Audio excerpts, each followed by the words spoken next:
From the Figure 4 Online Studios in beautiful Bothell, Washington, exclusively at WrestlingObserver.com, you're listening to The Bryan and Vinny Show with your hosts, Bryan Alvarez and Big Vinny V.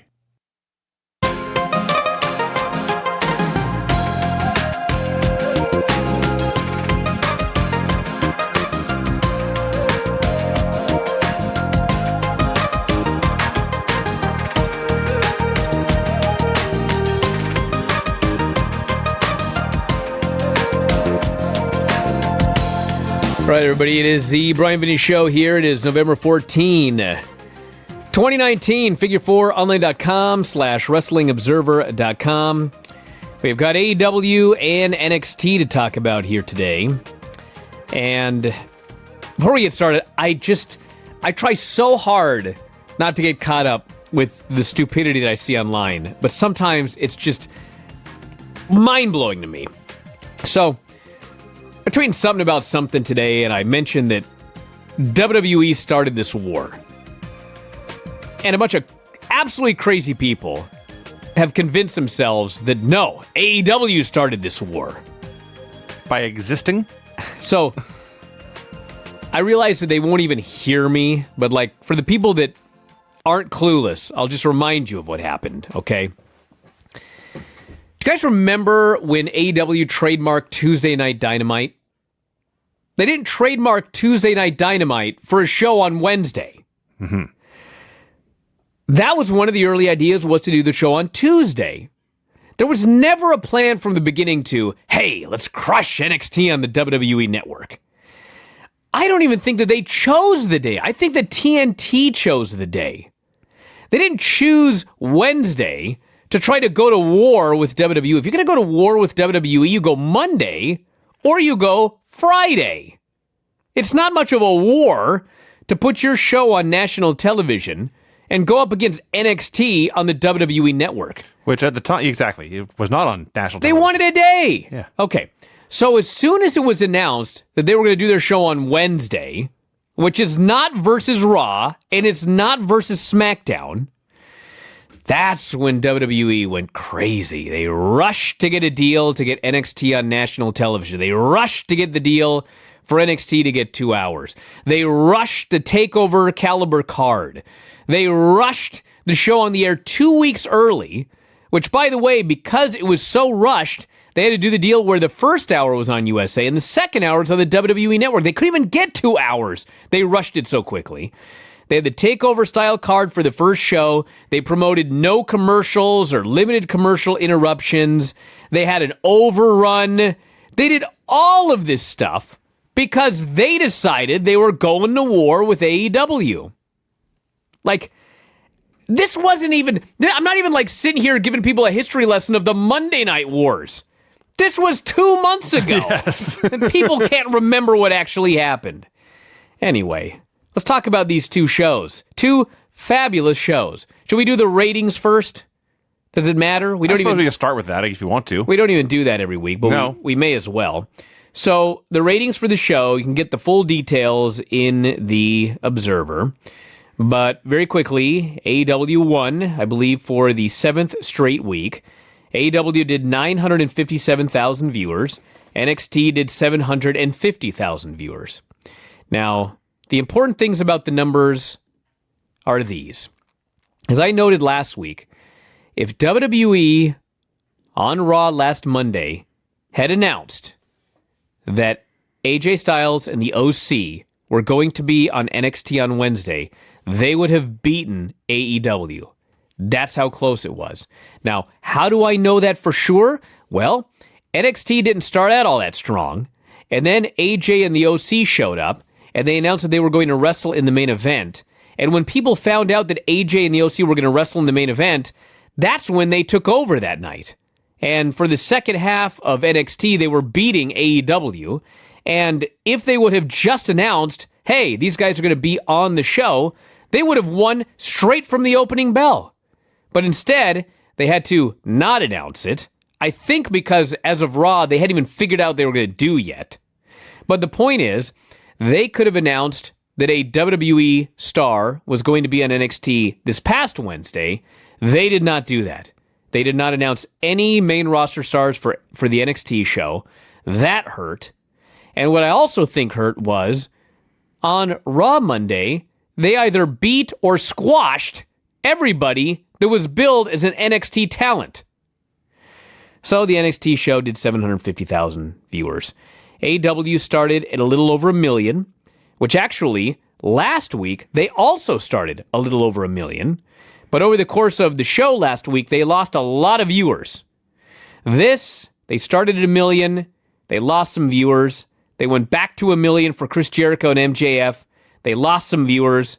They went back up for Chris Jericho at the end of the show, and then the show went off the air. So they ended up averaging about 957,000 viewers. So the reality is, about 1 million people are turning on AEW at the beginning of the show every week.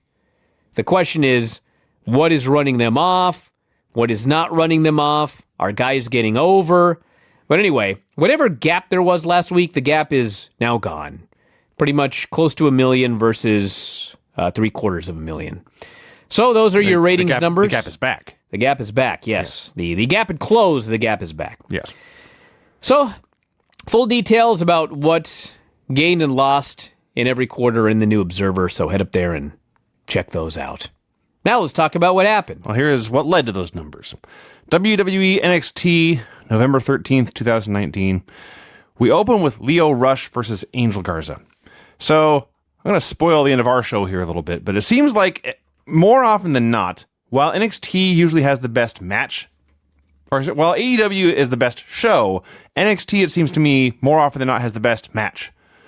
And boy, howdy was that true this week, because Lio Rush and Angel Garza was fantastic. Lio comes out, he kisses his wife and children in the crowd. It's the most adorable thing ever. And then the match begins, and Garza does his pants removal in the crowd to his family. And Marlo's talking about how disrespectful this is, and it seems to me he gave them free pants. That's very nice of him. Now, we did my biggest complaint about the match is, of course, we had a tope, the first tope hit, and Lio tried a second one, and Garza turned it into a power slam, which was the heat, and that was, of course, the cue to go to commercial, because it's WWE, and they have a formula, and they're going to do it every single time. And then, of course, as soon as we're back from commercial, Leo's making his comeback. We missed the whole heat segment. Now, after that, they still had plenty of time, and it was freaking fantastic. Leo's got his move he calls the come up, where he bounces off his ass with the bottom rope and springs backwards and hits the stunner. It's a bizarre move. He may be the only guy who can do this. He's probably the only guy that would want to do this as well. Yeah, because if just to throw a name out there, if Tucker Knight tries this, he's not bouncing. He just sits on the bottom rope. So when he tries it the first time, and Angel cuts him off with a kick to the head, and the place is just going absolutely insane. And they were not going insane for everything on this show. We've talked about the disadvantage of working in Full Sail compared to wherever AEW is. For this match, felt like it didn't look big, but the crowd was so hot it didn't matter. If they could have this kind of reaction for 2 hours, they'd be fine in Full Sail. Well, the problem is that you can't sustain this level of reaction for 2 hours. I mean, it was pretty clear watching this show that these people were so excited for this match that by the time hour 2 came, they were tired. That's a long time to be screaming like at the top of your lungs. That's true. I mean, there was more heat for this match than like anything on AEW, maybe ever. I mean, they were out of their minds. And there's no way you can do that for 2 hours. You can be into the show for 2 hours. That's what the AEW fans do. Yeah. Like, they like their stuff, they cheer for their stuff, but they don't, like, scream themselves silly in the first match, and then, like, they're dead afterwards. That's what happened here. So there was a lot of foreshadowing in this match. There was storytelling going on. The first, very early on, when as soon as Garza did the pants tear-off spot, Lio met him with a tope through the ropes. And I thought, wow, that's really early to do that move. And then shortly thereafter, he tried a second one. He went to the well too often, and Garza saw it coming and hit a big power slam. That was essentially foreshadowing.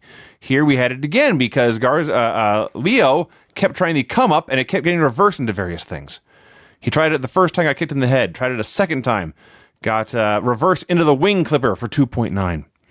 There's a spot where Garza hit a giant avalanche moonsault power slam.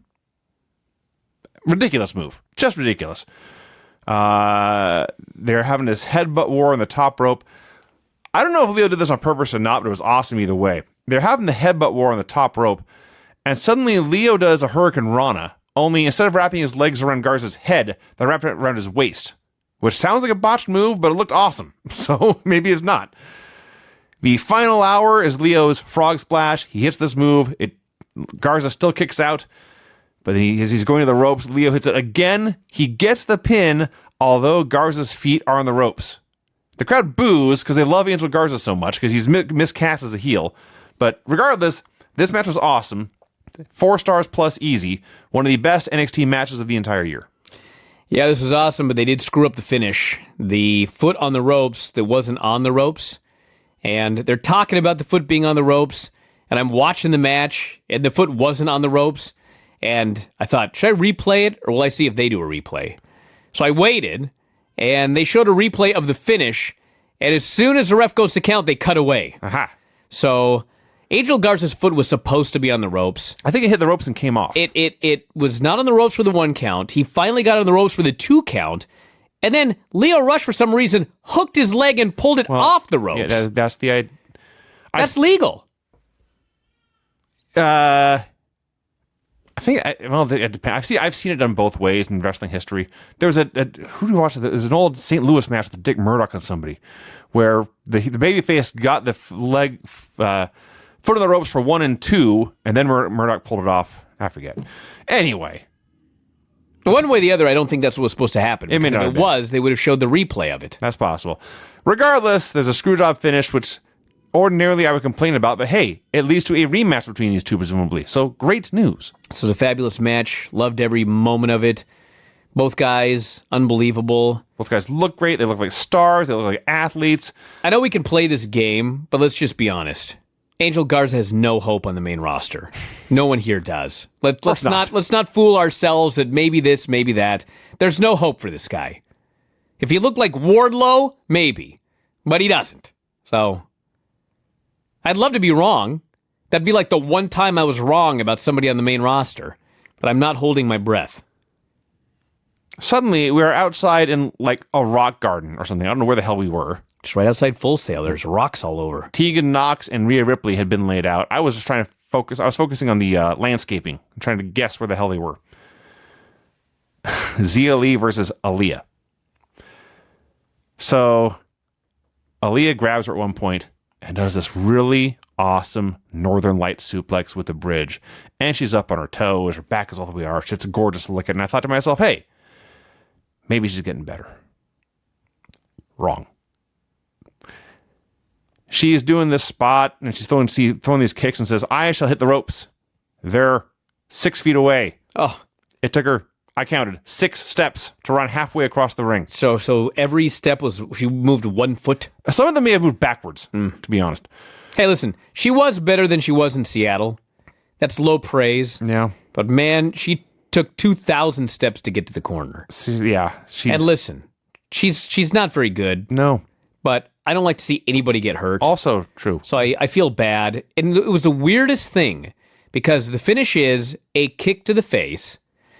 Zia, the match is like 1 minute, so we're not missing anything besides like stutter steps. More Aaliyah being awkward feeding things, but yeah. So Zia makes a comeback and she throws this kick and Aaliyah does everything you're supposed to do. Yeah. Protect yourself. She puts both arms up Yes. to protect her face from this kick. In an X. And somehow, I guess the kick kicked her arm into her own face, I believe so. busted her face open. Yeah. She goes down, gets pinned. Doctor hits the ring with the towel. There's blood all over the place. I don't know if she broke her nose or just got a bloody nose. I would or like what, to think it but was just that or busted lip, something minor. I hope so. that sucks. It does suck. But listen, But the match sucked. the match sucked. Let's be honest. I mean, there were 2 things that sucked here. Yes. Her performance in the finish. And if we're being honest, it's not like Zia Lee threw this kick 7,000 miles an hour. It's not like she threw a shoot kick and expected Aaliyah to just get out of the way. She threw a roundhouse kick like you have seen 100,000 times in your life. And Aaliyah did everything right and still got hurt. And when you do everything right, and your stuff looks so bad and you still get hurt, listen, not everyone is cut out for this. That's all I'm going to say. You know, I don't want to get on Aaliyah or anything like that, but man. I don't want to kick her when she's down. I feel bad. Zia Lee is like 10 times the worker. And she debuted in 2017. Mm-hmm. So she's been doing this a little over 2 years. Sure. Aaliyah debuted in 2013. Well, that's 3 times as long then. She's been doing this 4 years longer than Zia Lee. Mm-hmm. What's going on?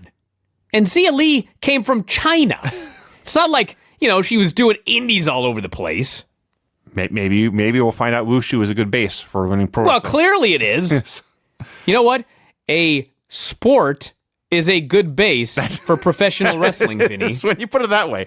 One that emphasizes balance and form and repetition. And anyway. Had a Killian Dane, Pete Dunne hype video, and then we see Dane taping up his broken fingers. They're still broken? Apparently. The one guy? Does he have some sort of disease? Yes. He's the only guy whose fingers are ever injured by Pete Dunne, and now they've been injured for weeks. It was a really bad break. Finn Balor comes out for a promo. You know how bones work? Like, why is this not healing? Adam Cole's bad wrist is healing faster than this. So Finn says he is ashamed of what NXT has become. Gargano, he says, is still sore about what happened 3 weeks ago, as he says. When you recall, when Finn picked him up on the ramp and dropped him on top of his brain. Yeah. And we all said, boy, that was brutal. You know what? If I was Johnny Gargano, even if I was 100% today, I would still be sore about that. I'd be very sore. I'd be sore the rest of my life. Says the company is filled with little boys looking for sympathy on social media when they get hurt. Don't get me started on Matt Riddle. At this point, Matt Riddle got started on him. Jumped the ring, beat him up in his flip-flops, which is even worse than getting beat up in bare feet. And eventually Finn runs away. And Riddle says, keep running, you little putz. You little putz. You can't run forever. I love Matt Riddle. His promos are like, they're simultaneously so horrible and so awesome. Exactly. He's like, you know what he is? Oh man, he'd be mad if he heard this. Uh-oh. He's like Goldberg. You know what I'm saying? You should run, you little putz. Matt Riddle will get a ticket and fly here and kick your ass. Well, if Matt Riddle's listening, let me explain. Goldberg was not a very good wrestler. That's what made him great. If Goldberg could work like Seth Rollins, for example, just throwing out a name, he would not have been Goldberg. He would have been forgotten about in a matter of months in WCW. Because he was an out-of-control, green, wild animal, he's like an all-time great, in my opinion. And Matt Riddle, if Matt Riddle could talk like MJF, it wouldn't work. I don't want that from Matt Riddle. I want Matt Riddle to be what Matt Riddle is, which is Matt Riddle. Exactly. That's what Goldberg was. He was just Goldberg. We need exactly one Matt Riddle in the sport. Yes. But boy, do we need that one. We sure do. Yes. I've said it before. He'll get mad that I compared him to Goldberg, but he should also know that if I had a company, he'd be my champion. So, Undisputed Era interrupts Riddle. And then Ciampa and Lee ran out to even the odds, although it's still 3-on-4, so it's not that even. So Lee did the talking this week, and Keith Lee cut a hell of a promo on Adam Cole. Keith Lee was a man on this show. He was. Finally. Says, you beat Daniel Bryan, you stood up to Seth Rollins, but will you stand up to me? And before Adam Cole can respond, Roderick Strong grabs the mic to stand up for Adam Cole. Adam, he says, you deserve a night off. I'll take on Keith Lee. And there's a stare down that breaks out. Well, let's talk more about this promo. All right. Roderick Strong starts screaming at this guy, and he says, who do you think you are, you idiot? Adam Cole is the man. He deserves a night off. You big dummy. You want to fight tonight? I'll fight you. It's like, you idiot and you big dummy. It's like a Sid promo. Or no, it was a Bret Hart promo. Bret Hart about Sid. About Sid, yes. Yes. I loved it. So they're staring each other down, and Keith Lee actually literally draws the line in the ring and dares them to cross it, and eventually refs come out to separate them, and before anything can really happen, somebody, I think it was Bobby Fish, but somebody in Undisputed Era shouts, they started it! Which is awesome, because it's blatantly not true. Yeah. Keith Lee was great here. And then it led to Keith Lee versus Roderick Strong. Dude, I didn't love this match as much as the Angel Garza match, but I love this match. And it's a match that so should not work. No. You've got this big, giant movie monster who's the good guy, and you've got this small dude, and there's a point in this match, I can't remember what the move was, but they're on the mat, and Keith Lee has Roderick Strong in some sort of hold. I don't even know what it is. But I'm like, he's got to be 4 times his size. Oh, for sure. It looked like it looked like me and my newborn.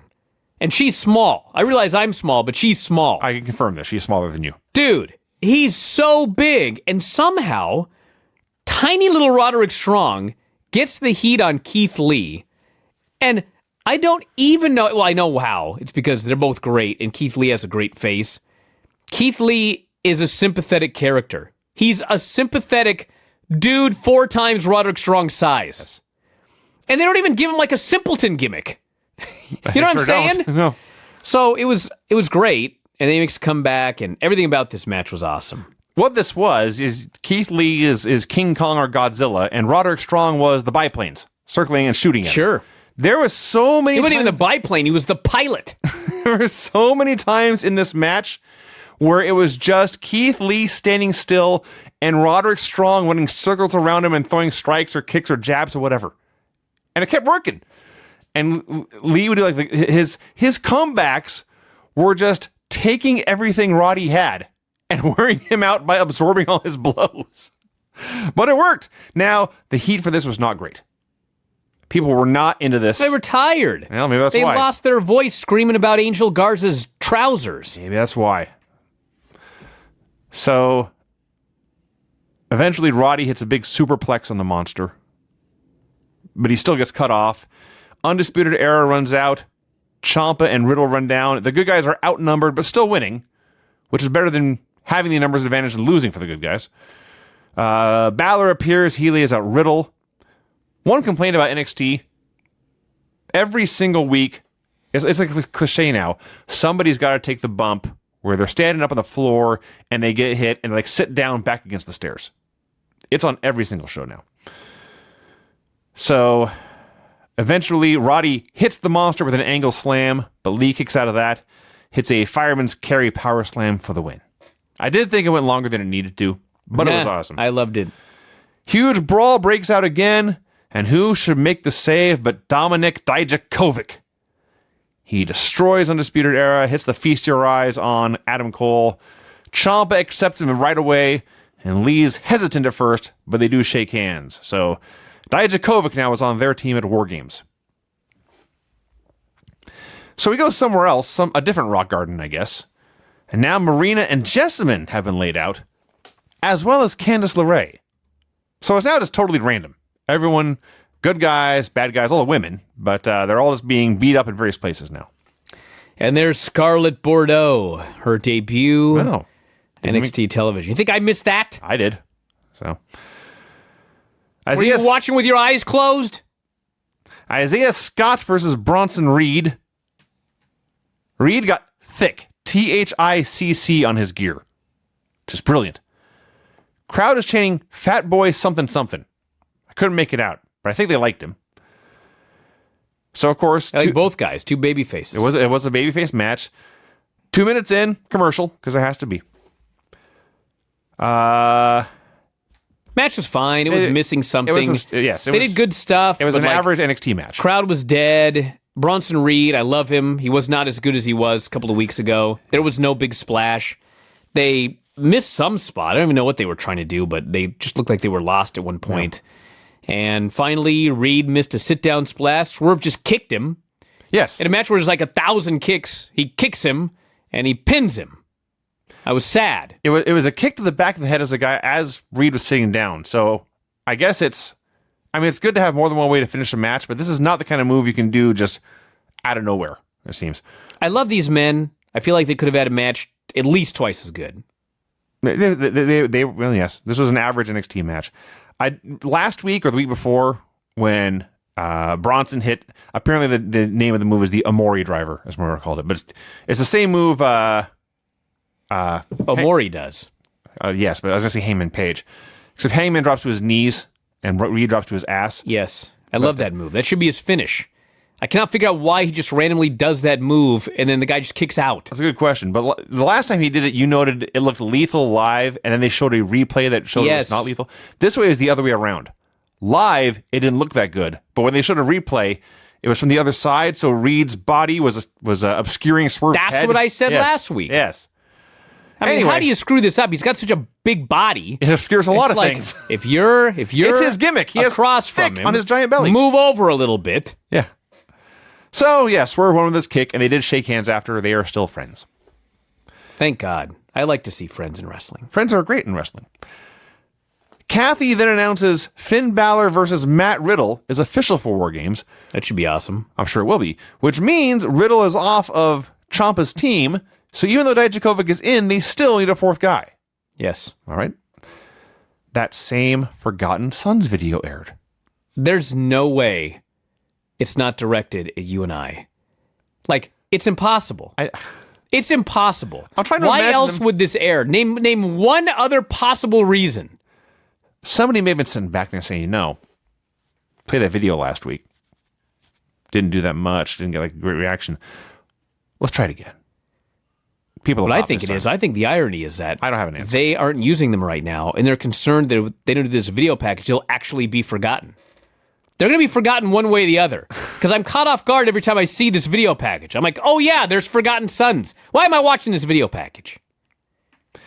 Killian Dane was supposed to wrestle Pete Dunne, but Damian Priest attacks... No. The Archer of Infamy. Dude. It is a WWE this show. This needs to stop. Yeah.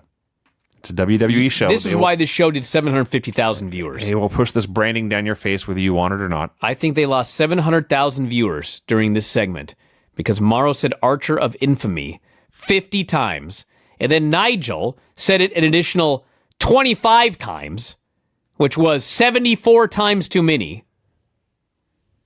Sick of that name. It's so bad, I don't want to see Damian Priest, and I'm a huge fan of Damian Priest. I just don't want to see him because I know they're going to say Archer of Infamy 75 times. Anyway, Damian Priest lays out Dane on the ramp. He brawls with Pete Dunne, murders a bunch of security geeks, dives onto the giant pile, and when this is over, there's just bodies everywhere, and Damian Priest standing triumphant above them. No match. No match. Count. There was no count here, Brian. Kathy interviews Mia.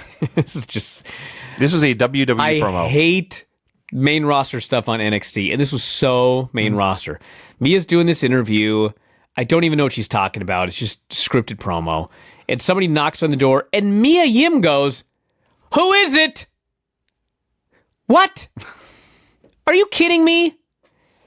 It's Dakota Kai. She walks in. And she says, "I know things are crazy. I know your match is coming up next. But I want you to know no hard feelings. If anything goes down tonight, I've got your back." I'm like, you're not beaten up. So I do want to add, before the knock on the door, Kathy's question was, how were you able to concentrate with all your teammates being attacked outside? And Mia's response was, I expect nothing less from Raw and SmackDown. We don't even know who it was. It's the robotic written answer. Are we supposed to believe, by the way, spoiler, are we supposed to believe Bailey beat up 50 girls? Is that what we're supposed to believe? I have no idea. Because we never found out. No, it's still a mystery to this point. That's quite the hook for next week's show. Who beat up the entire women's roster? Yeah, they didn't even promote it. It's just like, we're supposed to go off the air and remember that this happened and not remember that I don't know. So next week, we have Adam Cole versus Dominik Dijakovic in a ladder match for the advantage at War Games. This is overkill. You don't say. Yeah. Adam Cole, by the way, still in a cast. You know how long it's taken his wrist to heal? Because he's out there working all the time with a cast on. It's not a gimmick. His wrist is not healed yet. So, he's like Killian Dane. Mia Yim versus Io Shirai in a ladder match for the advantage of War Games. First thing that made me laugh is that there was like 50 refs out there for a match where no one has to count 3. Well, dude, You needed 0 reps. the irony is it turned out they needed all those reps As out it there. turns out, they did. So they're doing a ladder match, and for a while, it's a very, very tame ladder match. They did a spot where they were like doing tug of war with a ladder, and Mia twists the ladder, which sends Io flying through the air. This is almost as absurd as Joey Ryan throwing people with his penis. Almost. And then, and all this silliness, Mia does a big vertical suplex onto the ladder. That's so not good for you. And of course, they went straight to commercial after that. Can you believe, by the way, this is not related to the match, but I just was noticed on our front page. We have a headline Uh-oh. that says, You about to complain about your own site? Ryder and Hawkins to challenge for WWE Raw Tag Team titles. That's a headline story? Is that the depths we've fallen here? I'm not even blaming our site. It's like, that's news? That's what Raw's come up with as a hook? Are you having a career crisis here on the air? Dude, I'm having a career crisis. Like, this Raw and SmackDown is killing me. Like, it's killing me. It is the worst. So they're doing this match. We've had, aside from that one suplex on the ladder, it's been very tame. And then Mia picks up the ladder, and Io does a springboard. Now, in the opening segment of this show, I talked about all the foreshadowing in the Lio Rush match. Well, it turns out this is not the plan, but there was foreshadowing on the show throughout. Because very early on, we saw one woman kick another in the face and make her face explode. And here in the main event, another woman kicked a woman in the face and her face exploded. Yeah, That was the theme of NXT. Now, this is not as, it's probably a worse injury, but this is not as egregious an error on Mia's fault, because there's no good way to hold a ladder and have the ladder kicked into your face. That's what I was just baffled by. It's like something went wrong doing exactly what was planned. Like, sometimes you plan something and something goes wrong, like, you know, that weird thing last week in the women's match where, remember someone was trying like a back handspring and the other person had to roll, but they couldn't roll either direction because no matter which way you go, you're going to run into something. Yeah. Obviously, that's going to go wrong. But like, this went exactly according to plan. It was going to be a drop kick. I'll kick the ladder into your I'll face. kick the ladder into your face. Yeah. Like, nobody... It wasn't like she jumped too early. No. Mia was standing there. She had the ladder where presumably she wanted it, and she held it there, and Io jumped, and boom! Her head blew up. So she's That down. sucked. Oh, it sucked bad. There's blood everywhere. They were tending to her. Thank God there were 50 refs out there to take care of her. And then poor Io, for like 3 minutes, she had to pretend she had been selling her hand. So she had to pretend she couldn't get the ladder up. She's like leaning into it with her back, trying to get it set up. And then gets it set up, but she still has to pretend she can't climb. Well, because nobody knew what to do. No one had a clue what to do. Apparently, they considered, like, going home immediately. But a story I heard was they didn't know what to do with all the extra time afterwards. Yeah. Which, if that's the case, it's like, well, if someone's hurt, I mean, you're not going to stop the match because you have too much time left over? Like, end the match. But they all stood around waiting for instructions, and I guess Mia told them that she was fine, and they Relative term. I mean, they patched her up enough, and You got some Vaseline on she her ran cut. wild. She ran wild, and this crowd woke up again. I don't want to say this is the best thing to happen to her, but overcoming this injury and coming back fighting, This is the best thing that's ever happened to her in NXT, even though it's also the worst thing that ever happened to her. that's a good way to put it. So they're still doing this match, and so Mia falls outside. Dakota runs down to check on her. Io does a big moonsault onto both of them, but then when Io goes to climb, Dakota powerbombs her off the ladder. So I think Dakota here was the red herring.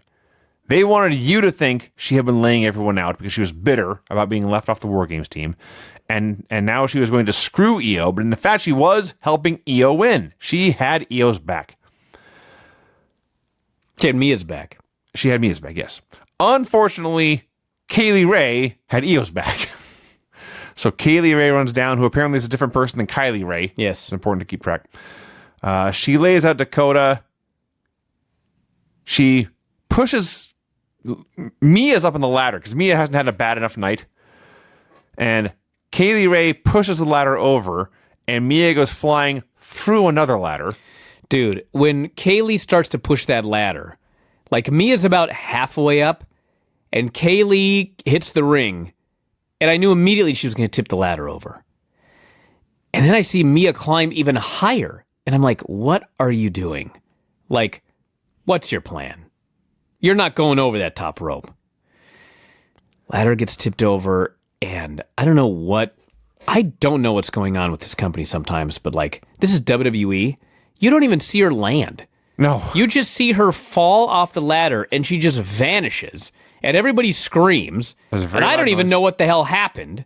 They show her in the rubble, and it's like, it looks like she's dead, and later they show a replay, and the replay had the proper camera angle, and if you thought it looked bad when she just fell into the abyss, it looked 1,000 times better when she went through this ladder. It's obviously a gimmick ladder. It's not as solid as a real ladder, and it's gonna kind of, you're gonna go through it a little easier, but it's still like a ladder that has to support whatever. Mm-hmm. And so she landed right on, like her upper body landed on the edge of this ladder, and her head snaps back when she hits the ground. It was so brutal. I thought she's dead. And the refs are over there, and they're talking to her, and she's not moving, and they do the finish. And as it turns out, like, she walked to the back on her own after the show. She's tweeting about it like an hour later, how much she loves wrestling, tweeting Mick Foley that she's fine. I don't know how, but that was brutal. Brutal. Yeah. That was worse than anything that happened in that Moxley Omega match. Yes. That's for sure. So, yes, the finish was Io climbs the ladder and wins. What was hanging above the ring? I don't even remember. Well, it was a briefcase, but my theory was, that's what they should have done. There should have been a coin. A two-headed coin. Amen. Yes. Yes, that's what should have been in it, but no one thought of that. So, the Survivor Series team is official now. It's Shayna Baszler, Bianca Belair, Io Shirai, and Kaylee Ray. Yep. There you go. So that was NXT. I like the show. And then Bayley came out. Did you mention that? My show cut off then. Really? Well, Shayna comes out and poses with her crew, and then Bayley ran out and waffled her with a chair. And literally, Bayley was on the show for 1 minute. Okay? By the way, I want to mention something. Last week, I said, if they had just announced AJ and the OC for NXT, they would have won. And I had all these people going, Bryan, come on, it was a great surprise. Now people said they don't have to announce anybody there, and fans will just tune in to see if anybody shows up. Well, you know what we learned in the ratings this week? That actually doesn't happen. They announced nobody for the show this week, and in fact, they did not have all these people tuning in to find out who from the main roster was going to show up as a surprise. It didn't happen. So, Bayley showing up for the final minute, I'm sure people will defend it and say, oh, well, now people know that anybody can show up at any time, and people will tune in. Well, they don't. They tune in when you announce something for the show. They tune in when you tell people what's going to be on the show, which, by the way, plays into AEW because their show opened with a video package from the pay-per-view where they recapped what happened in all of the matches, and then they said, here's what's coming up tonight, viewers. Yes, let's tell you what's on the show. And they ran down everything that was on the show, and lo and behold, they did almost 1 million viewers because people knew what was coming, and they watched what they wanted to watch. So this brings us to AEW Dynamite, also November 6th, 2019. Maybe it's just because I've been watching these Nitro pay-per-view recaps where I never have any idea what the hell is happening. But I thought this pay-per-view recap was great. Yeah, they showed us all the matches. They told you who won. They had a much better angle of the replay of Cody smashing his face on the ramp and breaking his face. This poor guy. Now, the one thing about this, because it was a lights-out match, there was no mention of Jon Moxley and Kenny Omega. They ran down the show. Everything was going to be on this show, including that Jon Moxley would be in action next. But first, here is a Kenny Omega health update. And they did show some clips from the Lights Out match. A little bit. So Omega goes to the doctor. He's got a big-ass shiner, big black eye, scars and cuts all over his back. They have still shots of the action, or they did the bit like we'll show the suplex into the barbed wire spider web, but we'll freeze it before impact. So the doctor examines him, looks over everything, and tells him it's best to take a week off and be safe. Kenny says, okay. He's about to leave, but he asks, how did Mox do? The doctor says, he was pretty beat up, but he is cleared. And Kenny says, all right. He is very disappointed. He is, yes. He's demoralized. Yes, and he's there with Michael Nakazawa, his buddy. Yes. And he says, I'm sorry. Which leads to Jon Moxley versus Michael Nakazawa. This was so simple and so perfect. His friend Michael Nakazawa, comedy wrestler, baby oil. He gets in the ring, he holds up the baby oil, he tosses it aside, he attacks Jon Moxley. He knows I can't win, but I must try to defend my friend. Exactly. And he goes down in flames. This This is a friend. We have friends in AEW. God damn it, we Thank do. God. They had a very competitive... I've been waiting decades for friends. Had a very competitive 1-minute match, and then Moxley grabbed him, hit the paradigm shift out of nowhere, and pinned him. Now, they fixed it after this, but for this segment, this ring was way over-mic'd. Like, every step they took, walking around the ring, a herd of buffalo was running through the building, it sounded like. So then Moxley cuts a promo. Boy, did Moxley cut a promo. First, he makes sure this one counts, because he's so bitter about the Lights Out match being a Lights Out match. He is not a liar. He told us what would happen at Full Gear. He delivered. Kenny Omega will never be the same. But, despite all our personal differences, I do respect Kenny Omega for having the balls that nobody else will have the balls to do anymore. Nobody else will ever step in the ring with me, he says. I guess ignoring that Michael Nakazawa just did. I didn't make sure this child's okay. Last scream. It's a long promo. You have time to go. Yeah, go through this promo. I'll make sure everything's... So Moxley talks about how there's no one in the locker room who will face him. He promises to get people in the ring. He will break everyone's neck until he's the last man standing. Calls out the entire roster. But before you accept, he says, do me a favor. Kiss your family goodbye. Have an ambulance on speed dial. And don't ask for an apology. And the place goes crazy. And they're all screaming and going nuts. And he's such a star. And I remember... I think it was Double or Nothing. The first time Granny laid eyes on Jon Moxley here in AEW. And she noted he looked like Dean Ambrose, and we laughed at her. And I owe Granny an apology, because though he explained to her at the time that Jon Moxley and Dean Ambrose were the same guy, I'm no longer sure that's true. I know it's the same person. She's a little crabby. He's got better, very witchy. He's got a better body. He's got better gear. He's got better presence. He's doing better promos. He's got better confidence. Everything about this guy is light years better than it was in World Wrestling Entertainment. Does this surprise you? The How many people have we seen in NXT that were fabulous? They call up to the main roster and they were just like geeks. All of them. Yes. The fact that he's better does not surprise me, but the gap between before and after is massive. He came off here like a guy who could be the biggest star in the country. Dude, did you watch that NXT UK pay-per-view that Finn Balor was on?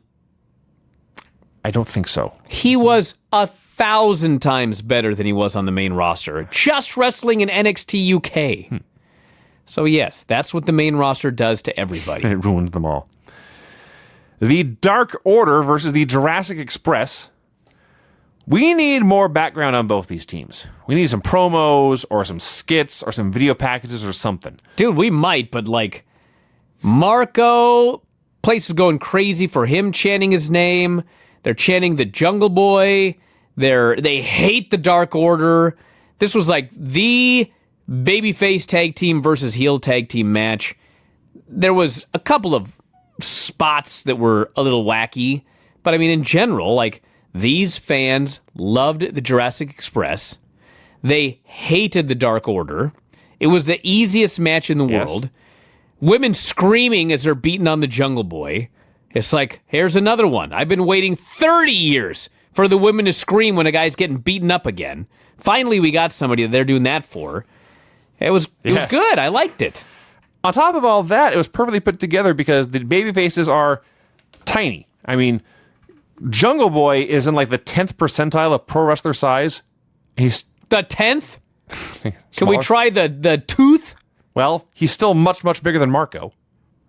So point being... Oh, the Jungle Boy. I thought you were talking about Marco. Yes. Well, I said Jungle Boy, which is actually, believe it or not, there's something about Jungle Boy, his physique, that actually makes him look smaller than he is. Okay. He's a wiry guy. When I went down for the match with him, like, I did not think that he was going to be as small as Marco, but I was expecting, like, I'm going to do the bully gimmick again.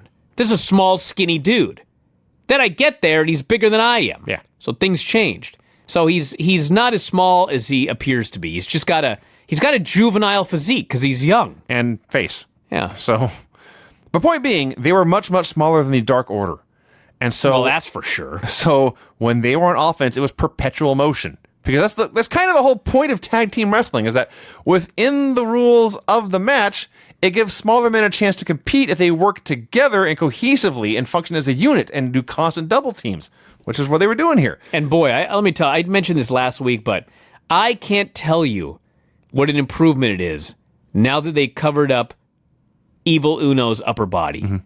I can actually watch these matches now and not just be totally taken out of it by this guy's physique. That's a fair point. Yeah. That's a fair point. He's a good worker. Dude, this guy can move. It's just his physique.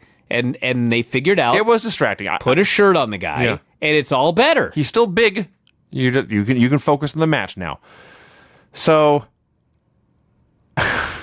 in a company full of comic book nerds, Grayson may be the biggest of them all. I know it's a shock that a guy in the Dark Order is a comic book nerd, but not only is his name Grayson, but his finisher is a giant over-the-head backbreaker called the Nightfall, which is... Trust me, Brian, it's a comic book reference, I promise you. So... You can't figure that out?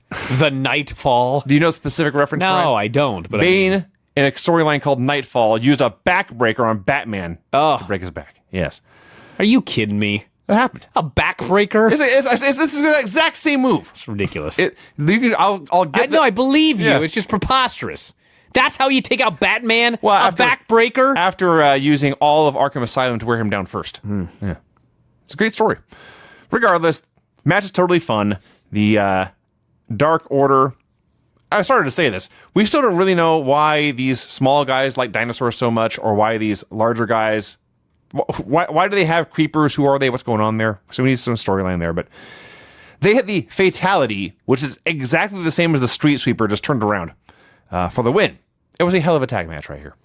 You know, normally I ask for more backstories. I mean, let's be fair. I've gone nuts about how I know nothing about this Hangman. Yeah. But, like... It is the same thing, actually. I don't need that for the Jurassic Express and the Dark Order. Of course the Dark Order has creepers. Right? It's also less important for some mid-card tag teams than a guy who's hovering just below main event level as a single. That is And true. listen, they got a guy in a dinosaur mask that for whatever reason, everybody just decided he's the greatest wrestler they've ever seen. He happens to have Tarzan with him. It's a boy and his dinosaur. I don't need anything else. Yeah. It's self-explanatory. So Evil Uno does get to cut a promo here. Puts Marco over, talks about how he's always undersized. I can't believe I'm saying this, but they should have used the nails gimmick for his voice. It did not match. Or Kane. He puts Marco over and says, I can give you purpose. And he offers a mask and says, be one with the Dark Order. And Jungle Boy, before Marco can say anything, Jungle Boy steps in and says, no, we already have a mask. Because Marco is now wearing a mask, or at least down to the ring, wearing a mask like Luchasaurus. I couldn't help but notice that when he handed Marco that mask, Marco was going for it. And Jungle Boy stopped it. Yes, there's more to come here. Seeds are being sown. So, Evil Uno says, I respect that. Put him down. And the creepers attack. I'm sure these creepers are nice guys. This was a horrible beating. Just a few creepers. So, as Ross notes, it would be wonderful if someone would come to help. And so out comes, in his big return, Luchasaurus. And so the biggest pet peeve I think everyone has with AEW, too many goddamn fan shots. For example, when your dinosaur is returning, just show me the dinosaur. So he comes out. They have had a few fan shots where it's like, they're just sitting there. That too. Like, why did you cut to the people? And these people were at least going nuts, but just let me see where they're going nuts at. Yes. So he destroys all the creepers. He destroys Grayson. Evil Uno flees. He looked great here, Luchasaurus did. Kind of. And he's still hurt. Well, he worked through it. So, and then they all pose. The Jurassic Express all posed. As long as we're making comic book references, it's Moon Boy and Devil Dinosaur here in 2019. They all hugged. Everyone popped. And then best friends were furious. And the Marco, he like turns to Luchasaurus and says, well, since you're back, you can have this mask back. And Lucha says, no, you put that on. And he gave Marco his blessing. One of the announcers called him Babysaurus, which is perfect. This is a great segment.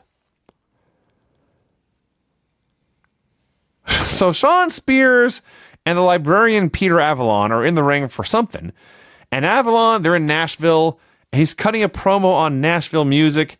And he says, I think Jason Aldean and Johnny Cash. And this promo just stops, and Darby's music plays. And the best touch they have here is they've timed the entrance now to, as Justin Roberts starts his introduction, Darby Allin begins to skate to the ring, and Justin says, skating to the ring out of Seattle, Washington. It's perfect. So we had a three-way, Sean Spears versus Peter Avalon versus Darby Allin. 2 minutes in, Joey Janela appears and begins to brawl with Sean Spears, and they vanish. Why? I saw them have a pay-per-view match. Sean This feud Spears must continue. hit him with his move and pinned him. What's left to settle? I don't understand. It left Darby and Avalon alone one-on-one in the ring, and then what exactly should have happened. Darby, I am still appalled by Darby Allin's ring gear, but he is so graceful. He is so elegant in the ring. And It's another one of those guys where it's like, what do you want him in, trunks and boots? It's Darby Allin. I want him to not have anything other than long black tights tucked into shoes with Daisy Dukes. Who cares? I do. He's Darby Allin. He absolutely is. He looks great. He does a flipping stunner thing and a coffin drop and wins. And he cuts a promo where he just says, John Moxley, I accept. Place goes crazy. It was great. I was terrified. Someone is going to die. Entirely possible. John Moxley and Darby Allin next week. One thing I noticed on this show, I talked about how over Marco and Jungle Boy were. Same thing with Darby. It's like people just going crazy with these Darby chants. It feels like these guys are starting to get over. It feels like television is working, and they're getting guys over. That's the point of television, That's by a the way. great point, yes. I know if you watch WWE, you think the point of television is to bury everybody. To humiliate your talent, The idea yes. is to get them over. To create stars. And it did feel watching this that these people are starting to get over. Yeah. On that note, Nyla Rose versus Danny Jordan. They had an effective squash match, and Nyla won with the Beast Bomb. It was just a segment. Yep. A Dustin Rhodes medical update. He is still a couple of weeks away from training, 3 or 4 weeks away from returning. And they show the footage of Hager breaking He's doing better than Killian Dane. He is. And Adam Cole. Breaking his arm in the corridor. Next week, everyone. A Dynamite Dozen Battle Royal. Yes. Okay. So here's it. This is better than the Lethal Lottery, the London Lethal Lottery. That's for sure. On Nitro. There's a 12-man Battle Royal. When it gets down to 2, the match stops. Those 2 will meet a week later with a prestigious prize at stake. A big trophy? Medals we've seen on the show? No. A diamond ring. Yes. You know, when I heard about this, I was so disappointed that WWE didn't come up with this. Because as much as I hate this stupid Lana Lashley Rusev storyline, if they just out of nowhere announced a Dynamite Dozen Battle Royal where the final 2 will fight for a diamond ring, Yeah. it could come down to Lashley and Rusev. Rusev could win. Lashley wins, Okay. and then he gives the diamond ring to I Lana. was going to say, yeah. Oh, The point is, whoever gets the diamond ring gives it to Lana, and she goes for them because it's a diamond ring. yes, yes. That would have made sense, Brian. I mean, the only person I can think of here is maybe Peter Avalon proposes to Blue Pants. I suppose. But I can't imagine that's where they're going. I have no idea what the point of having a diamond ring at stake is. Maybe Jericho will propose to Sammy, because they had that moment last week. They might. Tony Schiavone interviews Allie, who is number 4 in the rankings. She has shown what she can do on Dark. She wants to do it on Dynamite. And then the lights go out, which is a very common thing on AEW. There's a lot of power issues on this show, I've noticed. Sean Spears comes out, lights go out. Awesome Kong, lights go out. There's a third one. I think it's later. So Allie attacks Kong. It goes badly, and Awesome Kong beats her up, and Brandy takes some of her hair, and that's that. Best thing on the show is about to happen. The greatest. I'm having trouble talking about it because I'm smiling so big. Jericho comes out for a promo in this sparkly blue smoking jacket. Where did he get this? It's amazing. Pretty sure he can afford to custom make some of this. I like to think so. Attire. I would like to think so. He brags about still being the champion. He wants a thank you, not from these hillbilly jackasses in Nashville, from people that matter, the management and all the wrestlers in the back. He begins to list all the men he has beaten, calls Cody an entitled millennial son of a bitch. And then, yes, the lights went out. So this time, it's Cody's music plays, but of course it's MJF doing Cody's entrance. By the way, have you ever actually listened to Cody's song? I just put it up on YouTube. I mean, I've heard it a million times. The chorus is okay. The verses are like the worst lyrics ever. Wow. It's up there with "I'm an ass man." Seriously. That's impossible. It's quite horrible. So as MJF is coming out, Tony Schiavone notes, "You can remove the J if you ask me." I love that line. Schiavone is the greatest. MJF says, "Christopher, buddy, I'll talk to you in a minute. I have something to get off my chest." And Le Champion yielded the floor. Yeah, he just steps back and watches this guy tear it up. He wants 23 years old. Yeah. I know I think the first time I mentioned it on this show was at Double or Nothing when I said MJF is going to be massively huge. Every time I see him given the spotlight, I become more and more convinced of that fact. MJF is going to be massively huge, everyone. He is now. He's going to be much bigger. He's going to be a mega, mega, mega star. First of all, Brian, he addresses one of the points you raised on Sunday. Had I not thrown the towel in, he said, Cody's career would be over. Yes. Because Cody was trapped.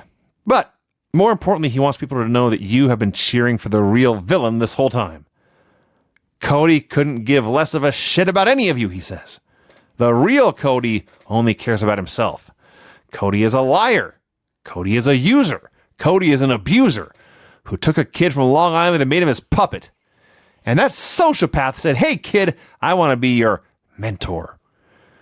What he really wanted to do, he wanted to give me I think he said a helping hand. He wanted to use his thumb to hold me down. Keep me under his thumb, he says. That's what it was. You don't want to take me under your wing. He tried to hold me under his thumb. But your thumb can't hold me down. You were looking at the new face of AEW. Cody Rhodes, I am better than you and you know it. He goes to address Jericho, but the crowd is chanting Cody too loudly. So MJF says, "Chant his name all you want. He's not here. He doesn't care about you." He turns to Christopher and says, "I am a huge fan of yours. If I had a Mount Rushmore of wrestling, you'd be the 3rd or 4th face on my Mount Rushmore." Jericho was satisfied. He took that as a compliment. So they go back and forth about the inner circle. The joke is at first, MJF is asking, "Do you want me in the inner circle?" And Jericho replies, "Do you want to be in it?" Neither one wants to be the guy to say what they want. They want the other guy to say they want what they want each other first. Finally, MJF says, "You've been drinking that bubbly too much. To think I need you is odd. I'm sure you'd like me to join your inner circle, jerk." An amazing line right there. So Jericho says MJF wants to be like him so badly. "It's like your parents got horny while I was beating up Juventud Guerrera and 9 months later you popped out." Place is going crazy for this inside joke and this dig. MJF asks, "Who the hell is Hoovy?" And Jericho pats him on the shoulder and says, "Google it, baby. Google it." So they keep going back and forth. Neither will commit. It seems like they are about to come to blows when suddenly they agree that the biggest jackass in AEW is Cody Rhodes. They all cackle together. MJF, who hates everyone, just says, I like you. You're a good guy. Cody finally appears. He charges. He lays out Jericho. He botches the power slam the first time, which they sell as because he's injured. Hits it the second time. Jericho vanishes. He's about to finish off MJF when Wardlow. Yes, Wardlow debuted. We have seen one video package of this Yes. guy. He was every generic big strong musclehead you ever saw. Now he's out here in a suit. So you can't even tell he's a musclehead. I was baffled because the announcers were talking about how we'd seen vignettes for Wardlow for months. And, I mean, I'm sure there were on other shows or whatever, but, like, we saw one on TV. One. It's bad to assume that your entire fan base is also watching Dark and watching Being the Elite and whatever else you're doing on YouTube. Assume they are only watching Dynamite. Yeah. So anyway, he's got a suit on, beats up Cody, hangs him with a tie, and eventually they are separated. Do I need to say this was an amazingly great segment? No, the segment was awesome. It was a high point of the show. Yes. High point of the show in terms of viewers. High point of the show in terms of Quality. promos. Yeah. MJF there going toe-to-toe with Chris Jericho. It's just unbelievably great. This was the AEW equivalent of Chris Jericho debuting on Raw and being right there with The Rock. Yes. Now, it wasn't MJF's debut, obviously, but this was his breakout. And he was hanging with Jericho and fit right in. It was fantastic. So I mentioned this earlier about Shawn Spears and Joey Janela. Hangman Page versus Pac. Now, I love Pac. Hangman Page is very good, and they have great chemistry together, but what's the point of this match? I just saw them wrestle on pay-per-view. I realized, I mean, they're doing, I was flabbergasted. When they announced the match, I was like, okay. I had many thoughts. So, Hangman, when he did the cowboy shit promo, and then he beat Pac at the pay-per-view, like, I've been very critical of the Hangman, and after the pay-per-view, I was like, okay, now we're where we want to be with this Hangman. Then I hear they're doing a Hangman versus Pac in a rematch on Wednesday, and I was like, okay, so hold on a second. Pac has been on like a win streak, and this was his first big loss. So like, you're either going to beat him again, or all this work you did on Hangman, you're going to 50-50 him and have Pac win? I'm like, what? They don't do DQs. I couldn't imagine them doing another draw this early. I was like, what's the point? So I watched the match, and the match is very good, and this is awesome chants, and they do this bizarre finish where Hangman is just winning. I thought the finish in a vacuum was awesome. Kind of. Hangman's winning, and as he's winning, the ref kind of gets in the way, but only for a second, and Pac boots him in the face, and then he boots him in the face again, and then he kicks him in the head, and the ref's about to DQ him, but they don't do DQs.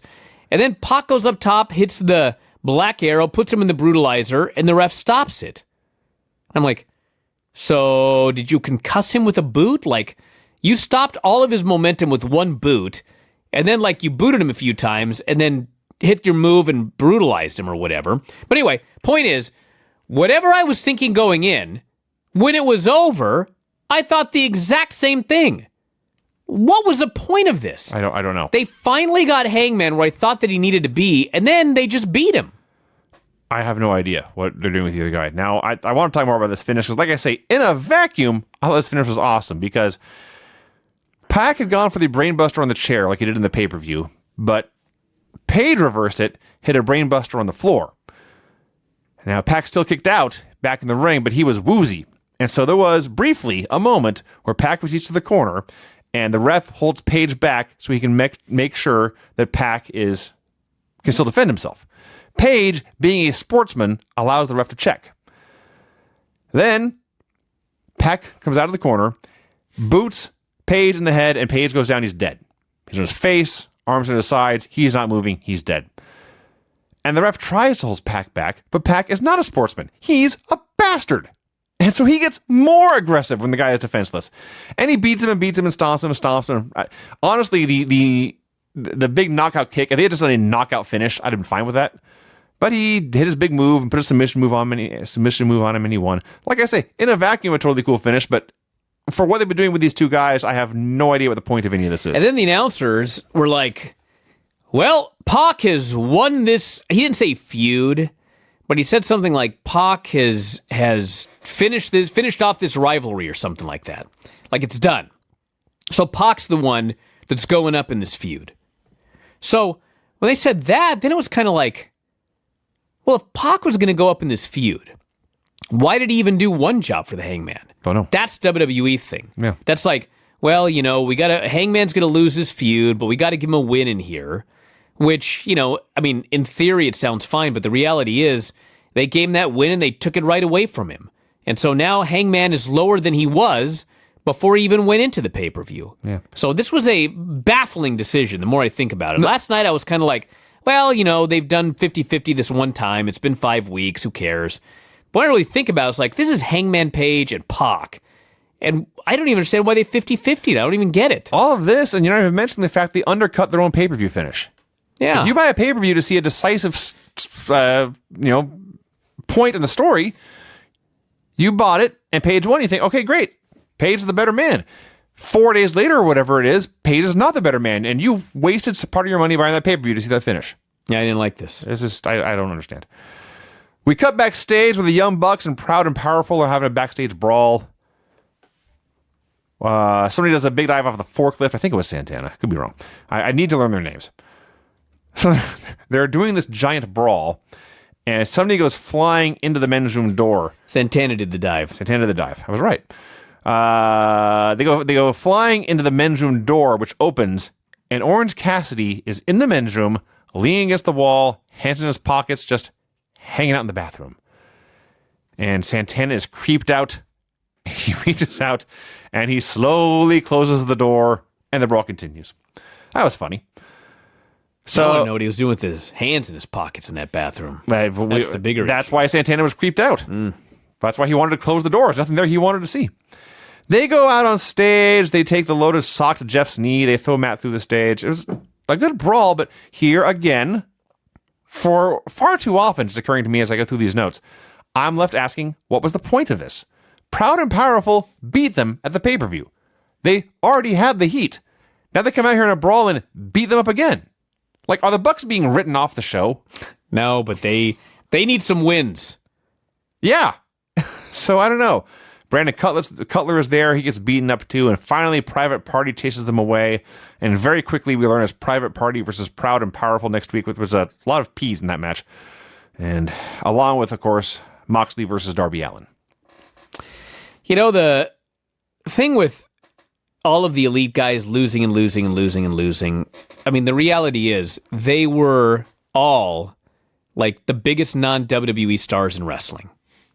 So, yeah, I watched this show and I can't figure out why, like, the elite can't win. they catch a win every now and then. And it's kind of ridiculous when you hear the announcers talking about how Young Bucks are arguably the greatest tag team in the world. And you're like, they are? They've lost more than they've won. They're not the tag team champions. Like, what are you talking about? They lost the big match at the pay-per-view. Yeah. But the thing is, here's the thing that I've learned in wrestling, okay? They're losing more than they should, but, there's a reason that they were the biggest stars outside of WWE in all of wrestling. Like, it'll take 3 weeks of them on a win streak, and they will be mega over. That is also true. This is not a disaster. It's just kind of baffling, because you would think that you've got a brand new audience. They have the biggest potential to be stars because they were stars before there was television. So you should be pushing them harder. But I think in their minds, it's like, we're going to use whatever star power we've got now to get these new guys over, because we do need new guys over. This can't just be the elite. We've got to get everybody over. And once we get some guys over, then, hey, we can become stars again. This is not like their who the hell's getting that tag team match? It's such a big match I can't even remember. Proud and Powerful? No, on WWE. Oh, Ryder and Hawkins. Ryder and Hawkins. It's The not Edgeheads. They're not the Edgeheads. So we go to the main event, SCU versus Chris Jericho and Sammy Guevara, which I guess it was a title match. Yeah, because they were talking about Jericho winning double titles. So SCU got to do their promo on Dynamite for the first time. So it's weird. It's like, this is the worst town we've ever been in. If this is the first time... Is over. Yeah. But, like, this is a new audience. Yeah. And I'm not sure how many of the people that went to this building had seen this act before. But, like, they love these guys, and then they come out and they bury the town, and it kind of gets a pop, but it's a weird pop. And then they try to walk it back. We hate this town, but we love you people. Yeah, it's just weird. So, a couple of things going on here. First of all... Well, let me get this out of the way first. Right. Because I must be a fair man. Mm-hmm. They got the heat during the break. I hate that. Yeah. And this is not something that cannot be easily remedied. Get the heat and then go to the break. They did it on NXT, and WWE is not known for doing this. So if NXT can do it, I'm positive AEW can do it. Yes. So, the most important takeaway, I think, is that Sammy Guevara, I looked it up, he's 26 years old, which is actually much older than I thought. He looks like he's 17. Yes. Seriously, he's 10 years older than he looks. But he's in there with Scorpio Sky, Frankie Kazarian, and Chris Jericho. I looked this up as well.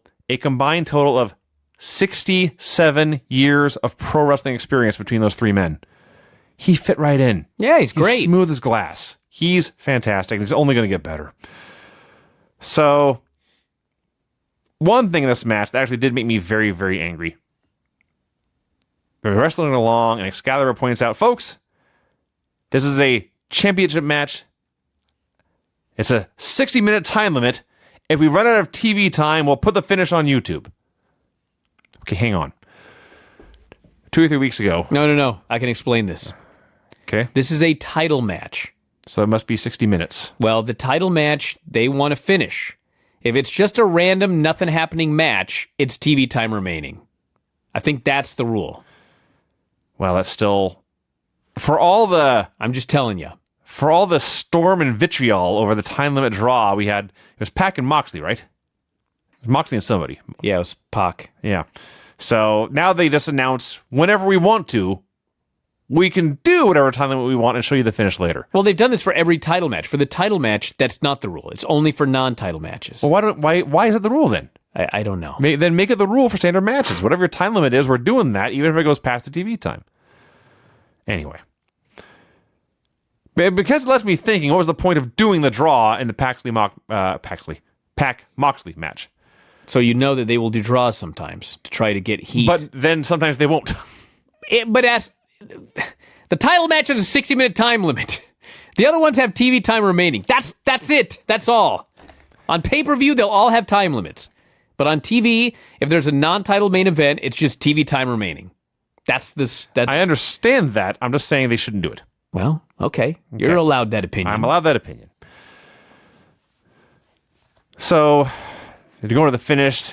SCU goes for SCU later, but Hager breaks it up and lays out Kazarian. Daniels dives onto Hager. He gets killed. This poor guy. You get beat up a lot in this show. So Jericho and Sky are left alone in the ring.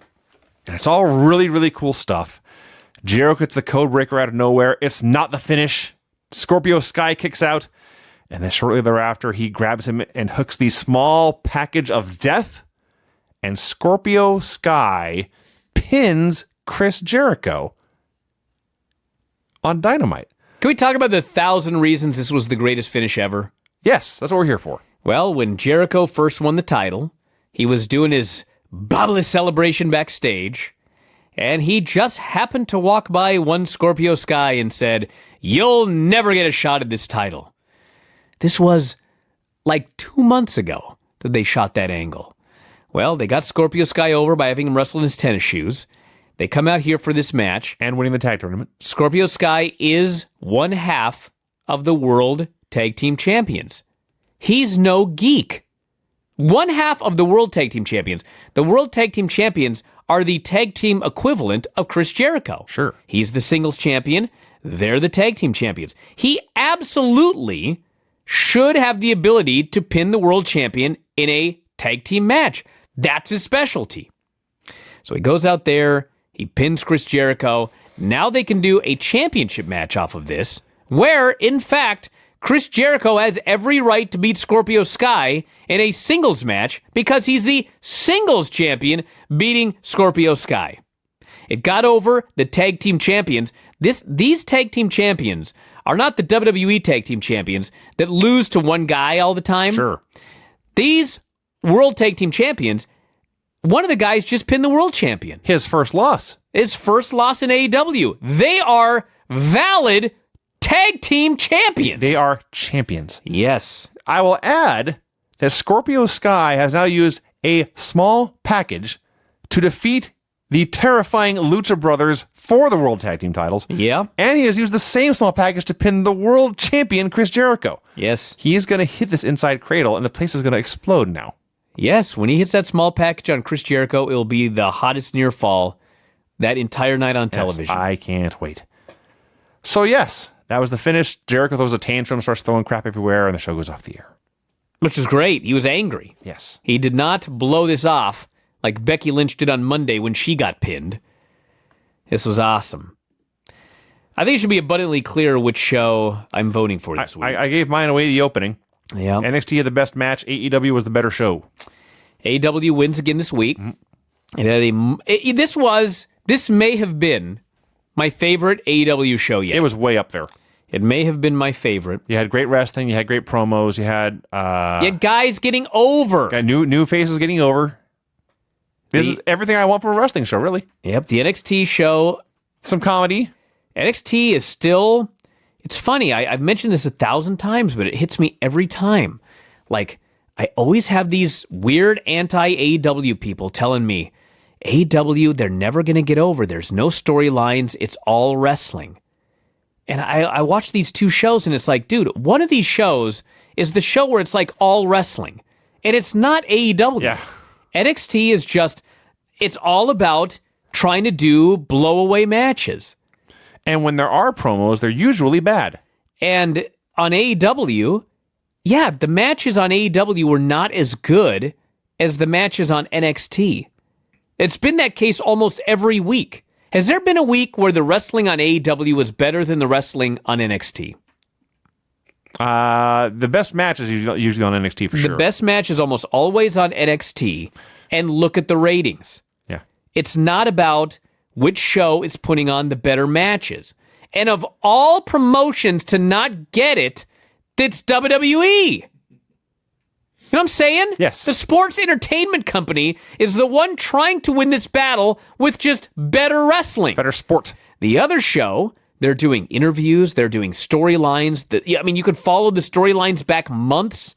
They're trying to create stars. They're trying to get people over. You could nitpick this, you could nitpick that, but, the most hated guy in wrestling, Marco Stunt, he comes out at the beginning of his match, there's these loud Marco chants, they're going crazy for Marco, they love the Jungle Boy, they love Darby Allin, MJF is over, Jericho's over, Cody is this gigantic babyface, it's two totally different things.